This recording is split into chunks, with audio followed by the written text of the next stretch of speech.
Baik, untuk materi selanjutnya, budaya hidup bersih dan sehat atau adaptasi kebiasaan baru dari Puskesmas. Waktu dipersilahkan.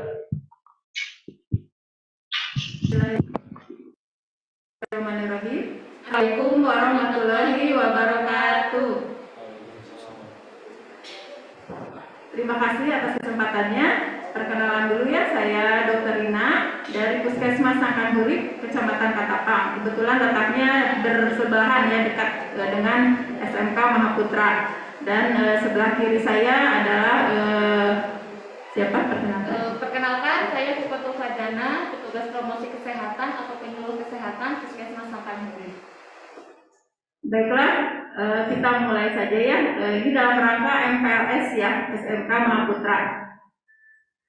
Ini saya diberikan kesempatan untuk memberikan sedikit mengenai PHBS ya. PHBS itu adalah perilaku hidup bersih dan sehat ya. Di mana ini merupakan perilaku yang berdasarkan kesadaran sendiri ya, kesadaran pribadi untuk berperilaku hidup bersih dan sehat. Di mana hal ini akan membantu kesehatan dirinya sendiri pribadi, dan dia pun akan menjadi contoh ya untuk orang-orang di sekitarnya dengan cara perilaku hidup bersih dan sehat ya. Ya, kita semua sudah mengetahui ya, bahwa kita sedang berada dalam suasana pandemi COVID-19 ya di seluruh dunia ya, tidak terkecuali di Indonesia. Kita semua sedang mengalaminya ya. Indonesia bahkan sampai saat ini kasusnya terus meningkat ya. Nah, sebagai prinsip dari mencegah lebih baik daripada mengobati ya. Ini sangat cocok dengan PHBS ini ya, perilaku hidup bersih dan sehat. Mungkin nanti secara lengkap gamblangnya akan disampaikan oleh Mbak Pikoh ya, sebagai prokes ya, promosi kesehatan di Puskesmas Sangkan Hurip ya. Nah, pemerintah pun sudah menggembar-gembor mengenai perilaku hidup bersih dan sehat ini, dan sekarang sudah beradaptasi kebiasaan baru ya. Jadi PHBS ini sebetulnya sudah dari dulu ya, tetapi sekarang ada kebiasaan baru ya. Jadi kita harus terbiasa dengan kebiasaan-kebiasaan baru dengan adanya virus COVID di sekeliling kita ya. Mungkin semuanya sudah mengetahui. Yang pertama adalah tentunya memakai masker, kemudian kedua adalah menjaga jarak, kemudian ketiga adalah selalu mencuci tangan ya dengan sabun dan air yang mengalir, kemudian mengkonsumsi makanan yang bergizi ya, dan istirahat yang cukup ya. Itu salah satu bagian dari perilaku hidup bersih dan sehat ya. Semoga dengan perilaku hidup bersih dan sehat setidaknya kita bisa tercegah ya dari terinfeksi virus COVID-19 ini ya. Mungkin nanti akan lebih lengkapnya akan disampaikan oleh Mbak Piko ya, sebagai promosi kesehatan di Puskesmas Sangkan Hurip. Silakan. Baik, terima kasih atas waktunya. Jadi di sini seperti yang sudah dijelaskan oleh Dr. Rina sebelumnya ya, memang PHBS atau perilaku hidup bersih dan sehat ini itu penting dan harus kita terapkan dalam kehidupan sehari-hari. Bahkan jauh sebelum adanya virus COVID-19 dianjurkan semua masyarakat itu untuk menerapkan perilaku hidup bersih dan sehat. Tetapi kita dari petugas kesehatan juga tidak bisa memaksakan ya, untuk masyarakat itu harus begini, harus begitu. Jadi semua kembali ke kesadaran masing-masing. Nah, diharapkan dengan perilaku hidup bersih dan sehat ini kita semua melakukan tindakan pencegahan atau preventif. Terutama sekarang lagi masa pandemi COVID-19 ya dokter ya, banyak kasus COVID di sekitar kita bahkan meningkat, ada yang sampai meninggal. Jadi tolong perilaku kesehatannya harus diterapkan. Karena apa? Sebenarnya perilaku hidup bersih dan sehat sangat mudah dan sederhana. Kita bisa menerapkan PHBS itu di mana saja. Kalau di sekolah berarti kita bisa menerapkan perilaku hidup bersih di lingkungan sekolah. Contoh misal Kita tidak merokok di lingkungan sekolah, tidak membuang sampah sembarangan, dan kita juga bisa menerapkan perilaku hidup bersih dan sehat di lingkungan rumah. Ya, di tempat tinggal kita masing-masing kita bisa menerapkan perilaku hidup bersih dan sehat. Dan dikarenakan sekarang memang lagi meningkatnya wabah virus COVID-19, jadi PHBS ini itu digembor-gemborkan. Dengan apa? Protokol kesehatan harus diterapkan seperti yang tadi Dokter Ina sudah sampaikan.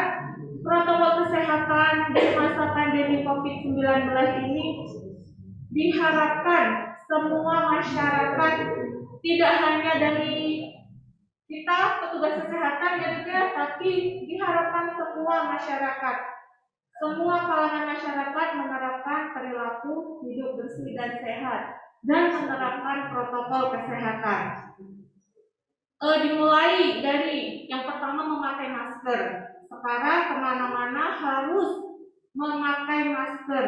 Bahkan mau pergi ke warung depan rumah, mau jajan itu diharapkan, dianjurkan untuk memakai masker. Betul gitu ya, kalau mau jajan keluar rumah kita harus memakai masker. Karena apa? Kita tidak tahu waktu kita jajan, pas ketemu interaksi sama orang-orang yang ada di sekitar kita, barangkali ada yang batuk. Nah, itu bisa juga salah satu penularan virus COVID-19. Jadi tolong diharapkan semua harus memakai masker ya. Apalagi masker sekarang pun dianjurkan sudah harus double ya. Iya itu yang 3 lapis itu. Dan tolong pakai masker pun ya diharapkan kita harus yang betul, harus yang benar kita memakai maskernya. Karena apa? Sering kita jumpai orang-orang memakai masker tapi pakai maskernya di bawah dagu, dikalungin di leher, atau mungkin pakai maskernya di bawah hidung. Jadi itu juga tidak efektif kalau untuk mencegah penularan COVID-19. Jadi tolong betul-betul pakai maskernya harus yang betul, yaitu harus menutup hidung, mulut, dan dagu. Harus rapat ya pakai maskernya. Terus juga selain memakai masker, tolong harus jaga jarak minimal 1 meter, 1,5 meter, bahkan ada yang menganjurkan sampai 2 meter untuk menjaga jarak ya. Hindari kerumunan terlebih dahulu. Dan tolong kalau batuk juga itu ada etikanya. Kita batuk itu udah nggak pakai masker, batuk, wah itu sudah mensodakohkan penyakit, menyebarkan penyakit. Karena apa? Kita batuk, otomatis virus sudah menyebar ke lingkungan yang ada di sekitar kita. Ada teman kita atau keluarga kita yang di sebelahnya pas tidak memakai masker. Jadi itu bisa salah satu penularan virus. Tidak hanya virus COVID-19, tapi virus berbagai penyakit, salah satunya juga bisa penularannya lewat droplet batuk gitu. Terus untuk adaptasi kebiasaan baru atau new normal, atau mungkin apalagi ya istilahnya sekarang di masa pandemi COVID-19 ya, tolong betul-betul kita meminta untuk semua masyarakat harus menerapkan protokol kesehatan dimanapun berada ya. Tidak hanya kalau mau pergi ke fasilitas kesehatan baru mau memakai masker, tapi pergi ke pasar nggak pakai masker, mau beli jajan depan rumah atau pergi ke warung tidak memakai masker. Jadi tolong kemanapun pergi diharapkan untuk selalu memakai masker dan tetap terapkan protokol kesehatan. Karena siapa lagi kalau bukan kita ya yang harus memotong rantai penularan COVID-19. Kita tidak bisa menyalahkan siapa-siapa. Kita tidak tahu virus itu dari mana datangnya, penularannya lewat siapa, kita tidak tahu. Jadi mulailah dari diri kita sendiri untuk selalu menerapkan protokol kesehatan, setidaknya meminimalkan kita untuk menularkan atau tertular dari virus COVID-19. Ya. Ini mungkin adik-adik ini ya calon apa namanya murid SMK putra ya, mungkin usianya masih remaja, jadi mungkin agar lebih simpel ya, intinya harus beradaptasi dengan kebiasaan yang baru. Jadi kebiasaan yang lama harus mulai ditinggalkan, misalnya kasih pipi ya, terus salaman misalnya, atau cium tangan ya, itu untuk sementara mungkin adik-adik harus menghindari hal itu ya, karena memang sekarang kita harus menjaga-jaga ya, agar supaya kita tidak menularkan atau kita tertular ya. Dan mungkin daya tahan tubuh orang itu macam-macam, beda-beda tingkatannya ya. Mungkin adik-adik bagus daya tahan tubuhnya ya, tapi kan tidak tahu orang tua kita di rumah, misalnya ada habis dari luar, misalnya habis main, misalnya ketemu teman, misalnya lupa nggak protokol kesehatan, pulang ke rumah bawa virus. Adik mungkin nggak terasa apa-apa, tapi begitu batuk, begitu bersin, virus itu keluar, menyebar, dan akan menularkan ke orang-orang di sekitar kita ya, misalnya dengan ibu, bapak, kakek, nenek, mungkin kan yang sudah lanjut itu daya tahan tubuhnya sudah mulai menurunnya. Jadi diharapkan kita bisa menjaga kesehatan diri kita dan bisa menjaga kesehatan orang lain juga dengan protokol kesehatannya. Jadi intinya mungkin sekali lagi nggak bosan-bosannya Mbak Tiko ya, masker, kemudian jaga jarak ya, kemudian mencuci tangan ya, jangan bosan-bosan mencuci tangan ya, karena kita kadang suka lupa pegang-pegang pintu, gagang pintu, pagar ya, itu semua bisa virusnya itu menempel di situ gitu. Kalau kita tidak cuci tangan, mungkin kita pas pegang hidung, pegang mata, mungkin saja masih ada virus yang hidup ya. Nah mungkin untuk sederhananya seperti itu ya. Mungkin mudah ya, tetapi mungkin dalam pelaksanaannya kadang-kadang kita suka lalai ya, atau lupa ya, gitu mungkin sering lupa. Jadi kita harus ingat terus ya.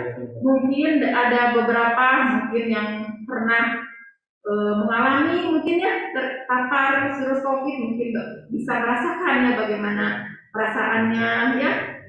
Jadi akan lebih empati nantinya ya mungkin tapi masa harus merasakan dulu kan, tidak begitu ya. Jadi tadi slogannya lebih baik mencegah daripada mengobati ya, karena mungkin mau nggak mau memang ada gitu, virus ini memang ada, dan kita harus melewati ini sehingga nanti pandeminya akan cepat berlalu. Kalau pandemi sudah selesai, insya Allah nanti adik-adik juga kan bersekolah lagi seperti dulu gitu ya, tatap muka lagi, bisa main-main seperti dulu lagi gitu ya, kayak gitu lagi ya. Ya mungkin itu saja yang bisa diberikan mengenai perilaku hidup bersih dan sehat dalam era new normal ya, atau kebiasaan baru saat pandemi COVID-19 ini. Terima kasih atas perhatiannya. Assalamualaikum warahmatullahi wabarakatuh. Assalamualaikum warahmatullahi wabarakatuh. Melanjutkan dari rekan-rekan saya yang tadi, Mbak Tiko dan Dr. Rina ya. Perkenalan dulu sekilas, mungkin saya Bidan Rina, saya tim penanganan COVID dari Puskesmas Sangkan Murid. Saya ingin menyampaikan sekilas tentang virus corona atau sekarang yang lagi ramai ya, COVID-19. COVID-19 itu apa sih? COVID-19 itu singkatan dari coronavirus disease 19 atau penyakit yang disebabkan oleh virus corona yang ditemukan tahun 2019 di Cina ya. Gitu. Nah, sebetulnya si coronavirus ini dia bukan virus baru ya, sudah lama. Dulu sempat tahun berapa sempat booming, itu penyakit yang disebabkan oleh corona itu ada SARS dan MERS ya. Nah, cuma dulu memang tidak seperti COVID, karena COVID ini sangat mudah sekali menular. Kalau pencegahannya tadi sudah selewat ya, saya mungkin di sini titip sama adik-adik semua, sama siswa SMK Mahaputra ini, bahwa adik-adik ini kan aktif-aktifnya ya, kebanyakan remaja senangnya main, masih lagi senang-senangnya main lah sama jalan-jalan gitu. Saya titip sama adik-adik semua harus ingat sama yang di rumah, karena memang apa sih COVID katanya berbahaya, tapi kok orang-orang pada sembuh. Nah banyak kan yang seperti itu. Bahkan saya juga sempat lihat hoax ya, yang ya saya lagi banyak banget sekarang hoax ya. Katanya kalau yang kena COVID itu dibawa ke rumah sakit malah meninggal, tapi yang isoman di rumah itu malah sembuh. Nah, justru begini, yang namanya COVID itu dia memang 98% itu gejalanya ringan sampai sedang. Kebanyakan pasti sembuh. Hanya yang 2%-nya ini nih, dia biasanya menyebabkan kematian. Nah, yang menyebabkan kematian itu pada orang yang seperti apa? Kalau misalnya kenanya sama adik-adik nih, anak-anak SMA nih, imunnya masih bagus, masih kuat, maka biasanya kalaupun terkena COVID itu gejalanya hanya gejala ringan atau sedang atau bahkan tanpa gejala. Hanya yang dikhawatirkan kalau misalnya adik-adik ini nih pulang ke rumah, ketemu dengan orang tua, ketemu dengan nenek, ketemu dengan kakek, dengan tetangganya yang punya penyakit pemberat, misalnya seperti punya asma, punya hipertensi, punya penyakit paru-paru. Nah, itulah yang akan berakibat fatal. Kalau misalnya orang tua di rumah sampai tertular dari adik-adik, mereka yang akan berpotensi masuk ke dalam yang 2% itu. Yang 2% itu yang mengalami gejala berat sampai meninggal. Makanya tadi sama Mbak Fuspo dan Dr. Rina sudah dijelaskan cara pencegahannya, preventifnya, ya, yang seperti tadi memakai masker, menjaga jarak, menghindari kerumunan, kemudian lagi mencuci tangan, dan sekarang mah mendapatkan vaksinasi bagi yang usianya 18 tahun ke atas. Jadi saya titip sekali sama adik-adik semua, jangan sampai adik-adik yang abai, misalnya masih senang main, masih senang makan-makan, pakai maskernya tidak benar, pakainya di bawah dagu, ya, ketika pulang ke rumah bisa menularkan COVID pada orang tua di rumah. Jangan sampai menyesal kalau sudah kejadian, karena di kita sudah banyak yang orang tuanya pada kena sampai masuk ke rumah sakit, padahal orang tuanya tidak kemana-mana. Kenanya dari mana? Dari anak-anaknya atau dari cucu-cucunya yang biasanya nih umur-umur remaja segini nih yang lagi senang-senangnya main. Itu mungkin dari saya titip sama adik-adik, tolong dijaga protokol kesehatannya, jaga jaraknya, masker jangan dipakai dengan benar. Kalau sudah mencukupi umur 18 tahun ke atas, silahkan mengikuti program vaksin. Mungkin itu saja dari saya. Terima kasih teman-teman. Semoga kita semua sehat selalu. Wassalamualaikum warahmatullahi wabarakatuh.